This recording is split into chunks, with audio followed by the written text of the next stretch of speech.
नमस्कार।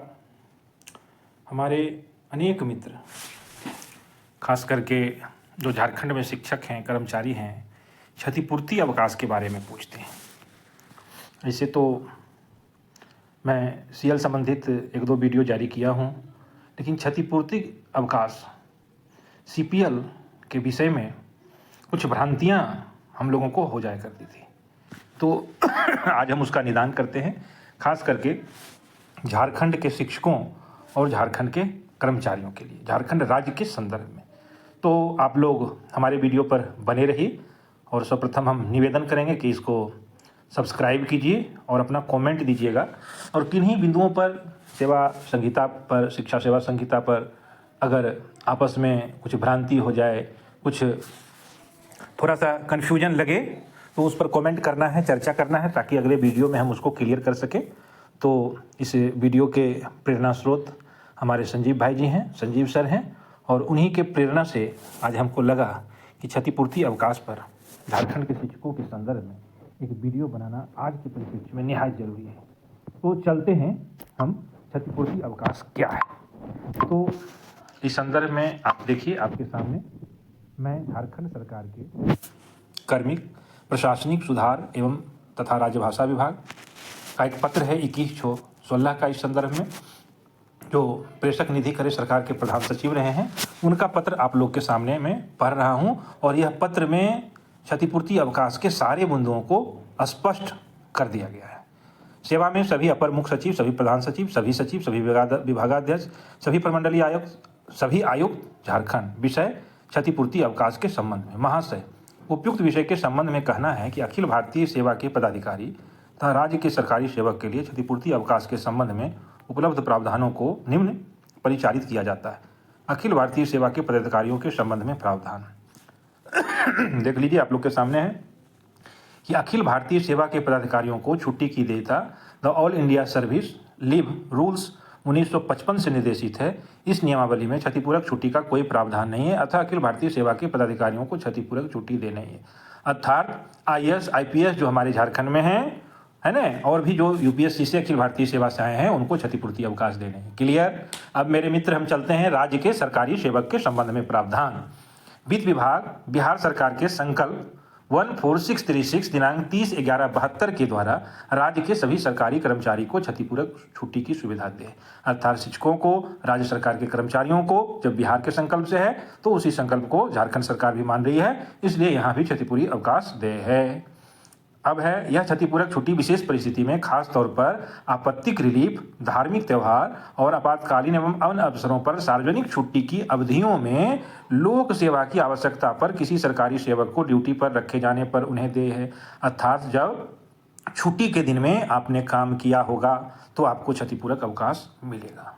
तीसरा बिंदु क्या कहता है, किसी भी पंचांग वर्ष में क्षतिपूरक की अधिकतम सीमा 20 दिन है। मतलब अर्थात यह है कि मैं 30 क्षतिपूर्ति अवकाश को अर्जित करता हूँ, 40 दिन हम काम करते हैं छुट्टी में, लेकिन मिलेगा एक साल में कितना, 20 ही, अधिकतम 20 क्षतिपूर्ति ही हम लेंगे। 20 क्षतिपूर्ति ही विभाग द्वारा दे है, बाकी जो है हम अगले साल लेंगे, या बाकी क्षतिपूर्ति हमारे लिए बेकार हो जाएगा, लैप्स कर जाएगा। चलते हैं आगे, देखते हैं कि किसी भी सरकारी सेवक को क्षतिपूरक छुट्टी एवं साथ 12 दिनों से अधिक अवधि के लिए दे नहीं है। मतलब क्या कहता है, क्षतिपूरक छुट्टी एक साथ 12 दिनों से अधिक अवधि के लिए दे नहीं।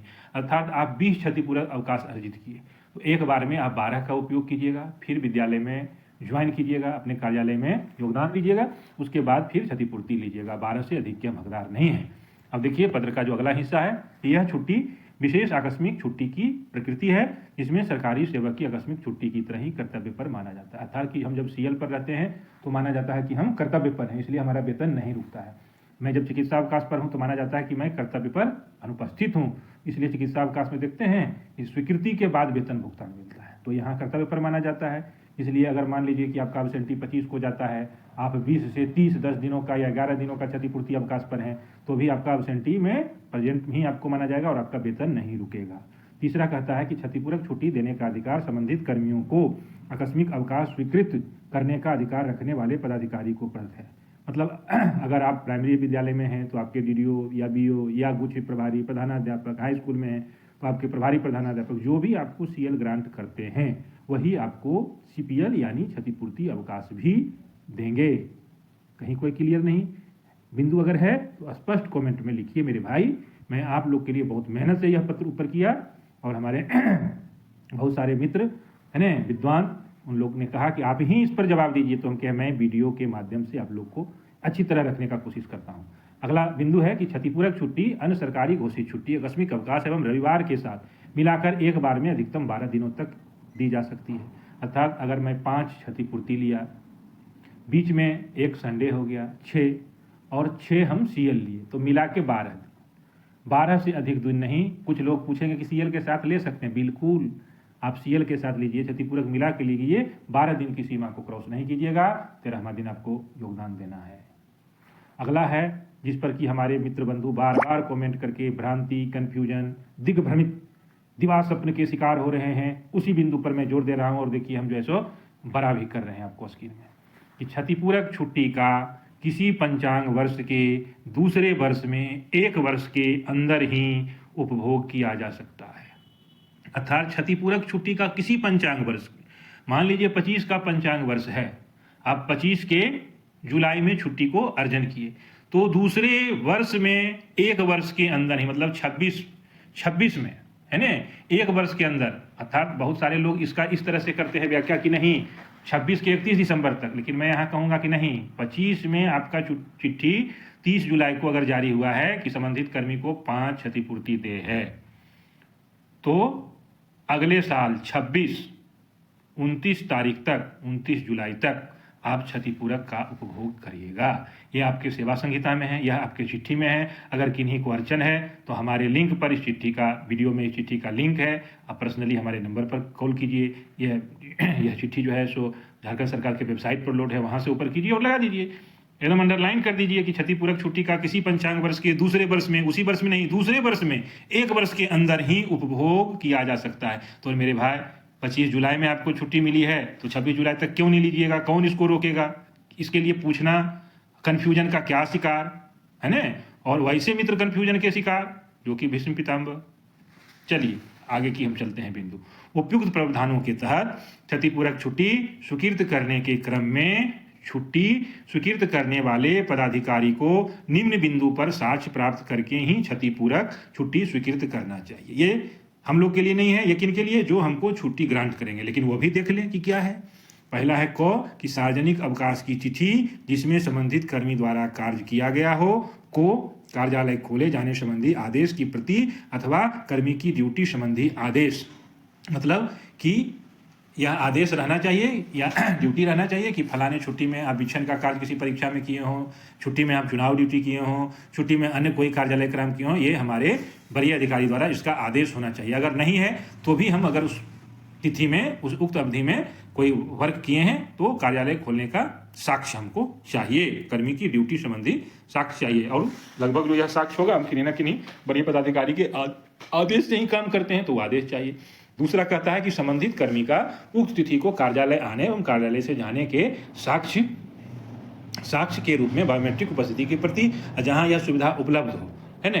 अगर अनुरोध है कि क्षतिपूर्ति अवकाश की स्वीकृति में उपयुक्त प्रावधानों का अनुपालन सुनिश्चित कराने की कृपा की, मतलब कि हमने जो क्षतिपूर्ति अवकाश के दौरान काम किया छुट्टी के दिनों में, वहाँ आपका उपस्थिति चाहिए अटेंडेंस पर। अगर बायोमेट्रिक बन रहा है, जहाँ उपलब्ध है वहाँ बायोमेट्रिक बनेंगे, जहाँ बायोमेट्रिक नहीं बन रहा है, ऑफलाइन बन रहा है, वहाँ हमारा साइन चाहिए कि हम 9 बजे आए, 3 बजे 4 बजे तक हमने काम किया और गए, अराइवल डिपार्चर के साथ चाहिए, तब माना जाएगा कि हम काम किए हैं। और यह उनको देखना है जो हमको क्षतिपूर्ति देते हैं। और अगर कोई हमारे अधिकारी निकाल दिए हैं पत्र कि फलाने उक्त कर्मी को इस कार्य के एवज में 5 क्षतिपूर्ति, 12 क्षतिपूर्ति देय है ना, और वह पत्र निकल गया 30 जुलाई 25, फिर मेरे भाई आप निश्चिंत से 29 जुलाई 26 तक उसका उपभोग कीजिए। और कहीं प्रॉब्लम हो, बहुत तो कहेंगे कि नहीं 29 जुलाई 26 तक नहीं, इसको समूचे 26-31 तक कीजिए, पंचांग वर्ष है ना। लेकिन हम कहते हैं कि नहीं, आप नहीं उतना जाइएगा, कम से कम 29 जुलाई 26 तक तो मेरे भाई उपभोग कीजिएगा, एकदम कीजिए, डट के कीजिए। और कहीं देख लीजिए 2116 का पत्र निधि खरे सरकार के प्रधान सचिव का, आप खोलिएगा, ये 25 का पत्र नहीं है, तो 25 का पत्र कहाँ से मिलेगा? संविधान खोजिएगा कि अब जो है सो 26 जनवरी 50 वाला साइन अभी का नहीं बनल है, तो एक बार ना संविधान मेरे भाई बनता है, नियम एक बार बनता है, पत्र एक ही बार निकलता है। तो ये जो निकला है सरकार का, वो मानक मानिए, सरकार का ये नियम मानिए क्षतिपूर्ति के संबंध में, और उस पर हम लोग काम करें, कहीं इस पर कन्फ्यूजन नहीं हो। आज हमारे वीडियो को चिंतन मनन के साथ देखिए, उसके बाद कन्फ्यूजन करके कहीं हम प्रश्न नहीं करेंगे। जो भी प्रश्न हो उसका हम बैठे हैं, हमारे पास कीजिए। चलिए, आप सारे लोगों को 77वां गणतंत्र दिवस बहुत बहुत उसकी शुभकामना, और समझते हैं क्षतिपूर्ति अवकाश के बारे में जो भी हम लोग करते हैं हम लोग समझ गए। चलिए, धन्यवाद, और हमारी वीडियो को सब्सक्राइब कीजिए, लाइक कीजिए, इस पर बने रहिए। चलिए, धन्यवाद आप सारे मित्रों को।